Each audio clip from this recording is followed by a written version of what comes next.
जय हिंद दोस्तों, स्वागत है आप सबका ग्लोबल इंफ्रा और डिफेंस न्यूज के इस फ्रेश एपिसोड में। आज के हेडलाइंस कुछ इस प्रकार हैं। नौसेना के लिए विकसित फायर फाइटिंग रोबोट की आईएनएस विक्रांत पर ट्रायल शुरू। फोलियाज पेनिट्रेशन रडार बनाने के लिए गैलेक्स आई और आइडिया फोर्ज के बीच एमओयू। दक्षिण कोरिया के chief of staff Jeong Hwan को नई दिल्ली में गार्ड ऑफ ऑनर मिला। सीडीएस जनरल अनिल चौहान ने करवार नेवल बेस पर इंफ्रास्ट्रक्चर डेवलपमेंट की समीक्षा की और इंडियन एयरफोर्स को उन्नत डॉर्नियर 228 विमान मिले।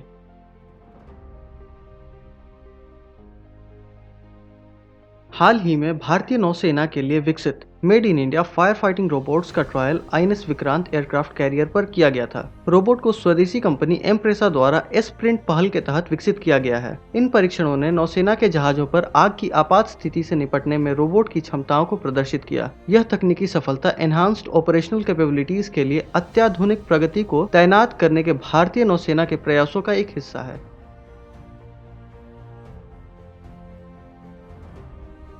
बेंगलुरु स्थित स्पेस स्टार्टअप गैलेक्स आई ने आर्म्ड फोर्सेस के लिए एक कस्टमाइज्ड रडार विकसित करने के लिए drone manufacturing company idea forge के साथ साझेदारी की है। फोलियाज पेनिट्रेशन यूएवी रडार नामक इस रडार प्रणाली का उद्देश्य बादलों, कोहरे, धुएं, धुंध, कैमोफ्लेज नेट्स और घने पेड़ जैसी बाधाओं को दूर करना है। गैलेक्स आई और आइडिया फोर्ज के बीच सहयोग का उद्देश्य चुनौतीपूर्ण वातावरण में लक्ष्यों का पता लगाने और निगरानी करने में आर्म्ड फोर्सेस की क्षमताओं को बढ़ाना है।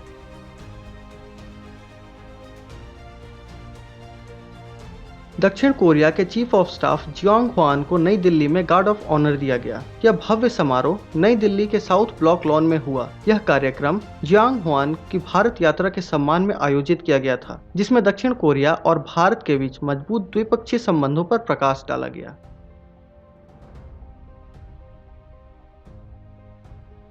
सीडीएस ने 23 सितंबर 2023 को नेवल बेस और एयरक्राफ्ट कैरियर का दौरा किया। उन्होंने नेवल बेस पर विभिन्न महत्वपूर्ण बुनियादी ढांचे, आवास और अन्य रणनीतिक पहलुओं की प्रगति की समीक्षा की, जो प्रोजेक्ट सी बर्ड का हिस्सा हैं। उन्होंने करवार नेवल बेस और प्रोजेक्ट सी बर्ड के वरिष्ठ अधिकारियों के साथ बातचीत की और भविष्य की चुनौतियों के लिए इसकी तैयारी सुनिश्चित करने के लिए एक दूरदर्शी और अनुकूलनीय आधार के रूप में बेस स्थापित करने के महत्व पर जोर दिया। कारवार नौसैनिक अड्डा भारतीय नौसेना के लिए रणनीतिक रूप से महत्वपूर्ण है, क्योंकि यह भारत के पश्चिमी तट पर स्थित है और बड़ी संख्या में वॉरशिप्स, सबमरीन्स और एयरक्राफ्ट कैरियर्स को समायोजित कर सकता है।